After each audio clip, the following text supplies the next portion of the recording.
We'll now discuss part 2 of chapter 8, continuing our discussion about renal and metabolic disease. Screening for metabolic diseases is very important. Because urine is an ultrafiltrate of blood plasma, water-soluble solutes produced by the body are eliminated, and when they're produced in excess, they can be detected in the urine. In the past, metabolic disorders were initially detected due to a peculiar urine odor or a urine color, so urine testing was a means of detection and monitoring these abnormal substances. Disorders of carbohydrate, fat, and protein metabolism vary and are characterized by increased excretion of a substance that's not normally present in the urine. It exceeds the reabsorptive capacity of the kidneys.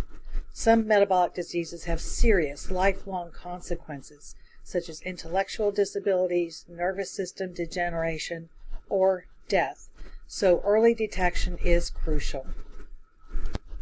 Inborn errors of metabolism are rare genetic disorders in which the body cannot properly turn food into energy, and the disorders are usually caused by defects in a specific protein that helps metabolize the food.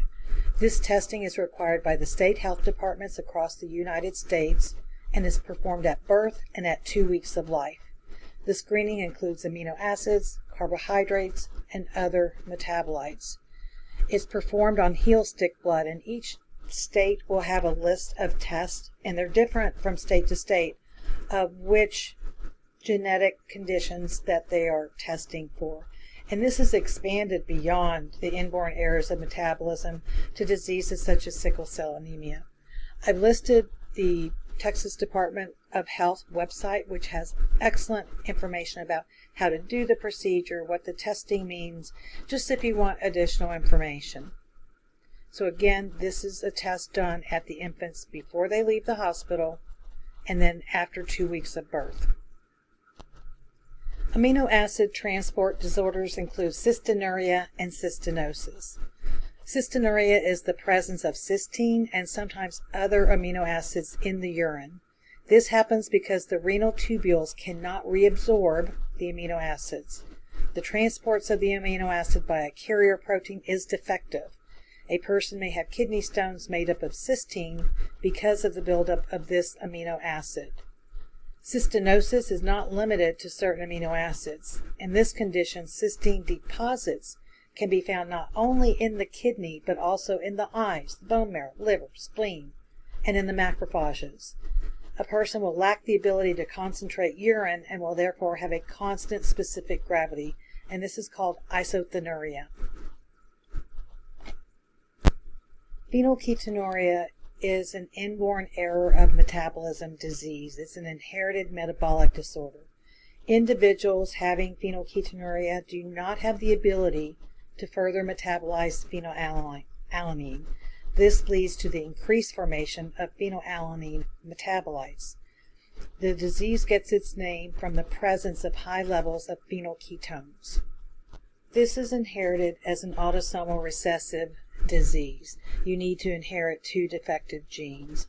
So if one parent has a normal and abnormal and another parent has a normal and abnormal, they won't show symptoms of the disease. But when you have the defective disease present in a double dose, then that's what causes the issues.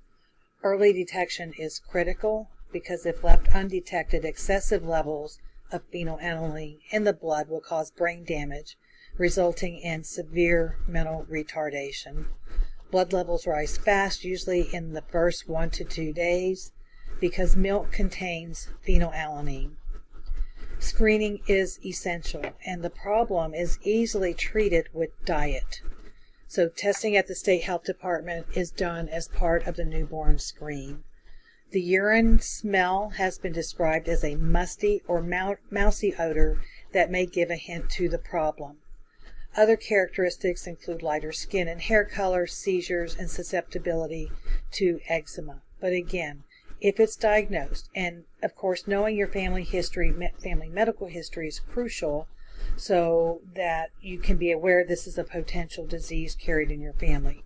But regardless, this is a test done on any infant throughout the United States within days of birth.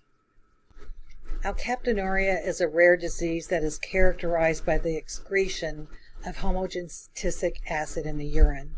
The person is missing the enzyme homogentic acid oxidase, which is needed in the catabolism of phenylalanine and tyrosine. This can lead to a lack of melanin production. When homogentic acid is excreted in the urine will become dark if it stands for 12 to 24 hours. That same brown pigment accumulates in the tissues and the blood as well. An infant will have a dark stained diaper after urination that provides a hint to the problem. In adults, this may present with arthritis.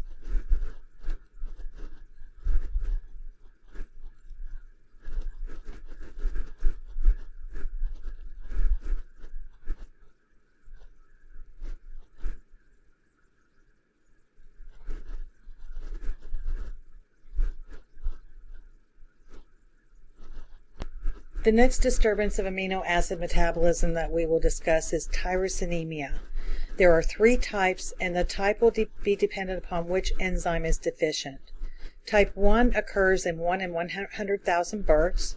The newborn has low levels of an enzyme needed to break down tyrosine, fumarate acetoacetate hydrolase. Symptoms of this disease in the newborn are failure to thrive, diarrhea, jaundice, and the possibility of liver or kidney failure. Type 2, this is rare, and it occurs from a deficiency of tyrosine aminotransferase. Symptoms, unfortunately, include mental retardation, light sensitivity, and eye pain. Type 3 is extremely rare, and it's due to a deficiency of 4-hydroxyphenylpyruvate dioxygenase. Only a few cases of this particular type have been reported. Treatment for all 3 is a low-protein diet after diagnosed with elevated tyrosine levels using mass spectroscopy. So quick diagnosis of this condition is crucial. Melanuria is a congenital disorder that results in the absence of tyrosinase. Tyrosinase breaks down tyrosine into melanin, and melanin is the pigment that occurs normally in your skin, your hair, and your eyes. Melanin is derived from tyrosine, so if there is no tyrosine, there is no melanin. So these individuals are called albinos. They lack any type of color in their hair, skin, or eyes. We're going to move on to carbohydrate disorders, and we're going to talk about glucose and diabetes mellitus and galactosemia. Diabetes mellitus is not a single disorder, but it's a group of disorders that affect the metabolism of carbohydrates, fats, and proteins. This disease is characterized by chronic hyperglycemia, high blood sugar levels, and glucosuria, which is glucose in the urine, because the levels build up so high they exceed the reabsorption capabilities of the kidneys. And this provides evidence of the impaired ability to break down and utilize glucose. Insulin is the hormone made by the pancreas which allows your body to use sugar, glucose, from carbohydrates in the foods that you eat, or for energy to store glucose for future use. This is caused by either a lack of insulin, non-functional insulin, or both. It's a complicated disorder that can cause many complications that include chronic vascular disease, blindness, kidney failure, and or circulatory problems that result in tissue damage and possible amputation. It's the leading cause of blindness, end-stage renal disease, and non-traumatic limb amputation. When I worked in the transfusion service, we would have ABKs, above the knee amputations, and I could almost guarantee you that every one of those patients, if it was not trauma, was a diabetic. There are 2 types of diabetes mellitus, 1 and 2. Type 1 diabetes, this develops when the body's immune system destroys its own pancreatic beta cells. And these are the only cells in the body that make insulin, and they are needed to regulate the blood sugar levels. This accounts for about 5 to 10% of diabetes mellitus here in the United States. It usually strikes children and young adults who need several injections of insulin a day, or now they have an insulin pump that automatically measures glucose levels and injects insulin as needed. The risk factors for diabetes mellitus 1 is autoimmune, genetic, and environmental factors. And I recall very clearly a news story they did here that this woman had 3 children with type 1 diabetes. And it was so sad because all their little syringes were lined up on the counter, and it was a normal part of life for them. But I couldn't imagine taking care of one, not less two or three children with this disease. Type 2 diabetes usually begins as insulin resistance, but it will develop into the pancreas's gradual loss in the ability to produce insulin. So the insulin is there, but it's not working. And then again, as time progresses, the body loses its ability to make it. This type of diabetes mellitus accounts for about 90 to 95% of all diagnosed cases of diabetes, and we are nearing epidemic proportions for this type of diabetes. It's associated with older age, obesity, a family history of diabetes, prior history of gestational diabetes. Gestational diabetes, when you're pregnant, they will do what's called a little glucose tolerance test on you, because during pregnancy, women can develop diabetes, and then at the end of the pregnancy, once they deliver, the diabetes goes away. So it's called gestational because it's during the pregnancy. But if you have gestational diabetes, you have a higher risk of getting diabetes later on in life. Impaired glucose tolerance, physical inactivity, which what do our children do nowadays? What are they addicted to? Is either their phones or their video games. And race ethnicity also plays a big part. Hispanics have a much higher increase in diabetes than other racial ethnicities. Sometimes the symptoms are so mild that they go unnoticed. I had a friend who said, "Oh my gosh, Terry, I'm drinking like a gallon of water at night." And I said, "Go get yourself tested for diabetes." And sure enough, that was his problem. In diabetes mellitus 1, the symptoms occur much more quickly and may be more severe. But in diabetes 2, again, it may go unnoticed. What are some of the common symptoms? Like I said, excessive thirst, which is polydipsia, and polyuria. Hunger, because you're unable to break down the glucose for food, you want to eat more because you need to fuel your body. Ketones, they're present in the urine as a result of muscle and fat breakdown. Because your body feels like it's starving to death, it will use the muscle and fat to get the energy it needs. Weight loss may be a symptom, dry mouth and itchy skin, blurred vision, slow healing sores, and frequent infections such as the gums or skin infections and vaginal infections. Historically, we used a test called the glucose tolerance test for diagnosis. We had a patient drink a solution with 100 grams of glucose. It's usually flavored lemon, lime, orange. I don't care what the flavor is. It's nasty, and you had them drink it very quickly. And then the blood was drawn at specific timed intervals to track the decrease in glucose over time. And so if the glucose levels did not go down with this challenge, then a diagnosis of diabetes could be made. Now, the American Diabetes Association has specific criteria, and if you have 2 fasting glucose blood tests over 100 milligrams per deciliter, you have diabetes. And again, these have to be fasting and they have to be separate tests. They also track hemoglobin A1C, and this is also called glycated hemoglobin, and this is glucose that's attached to hemoglobin. And this test evaluates the average amount of glucose in the blood over the last 2 to 3 months. And it's an indicator of whether or not the patient is in control of their disease, they're controlling their glucose levels, or the doctor may order if they suspect that you are a pre-diabetic. So in the past, the diabetics could be really bad and not eat right and have high glucose levels. A couple days before they go to the doctor, they'd go in, the doctor would test, and it was normal. But this eliminates that because, again, it gives an average amount of glucose that's in the blood over the last 2 to 3 months.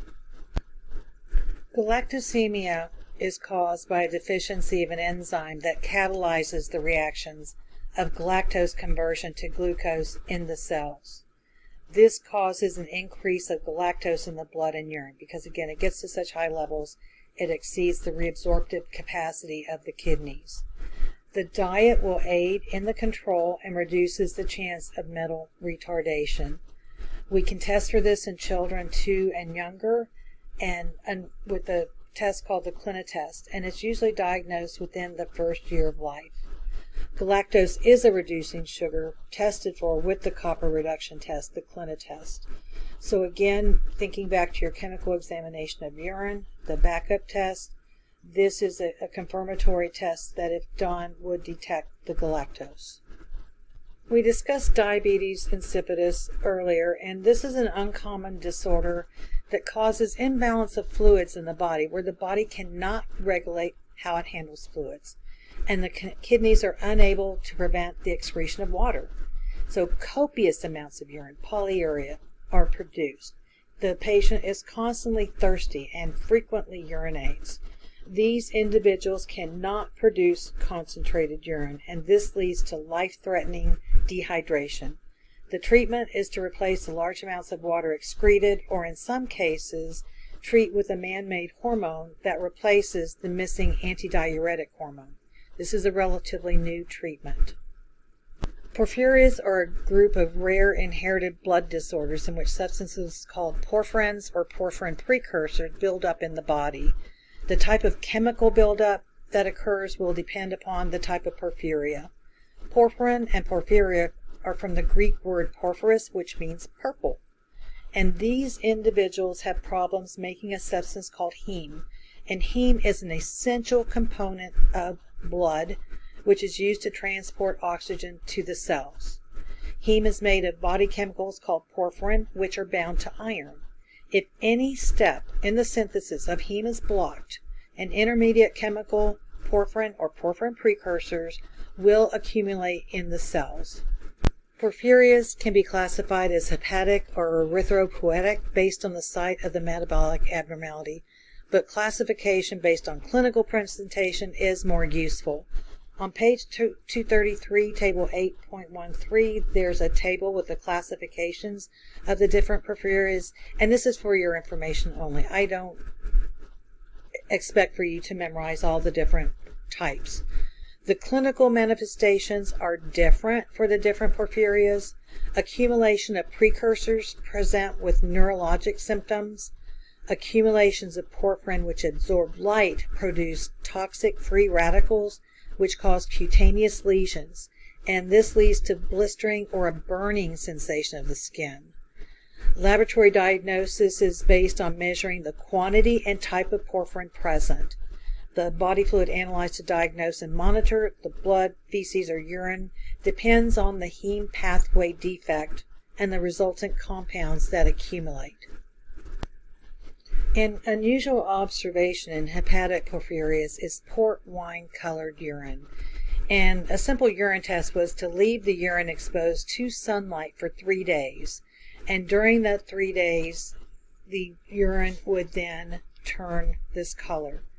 Today we measure the heme precursors in urine. The left is the urine on the first day, while the right figure is that same urine after 3 days of sunlight, showing the classic change in color to purple. So when you hear porphyrias, think purple urine. I know this was a lot of higher level type information and there was a lot of it. So be sure, again, focus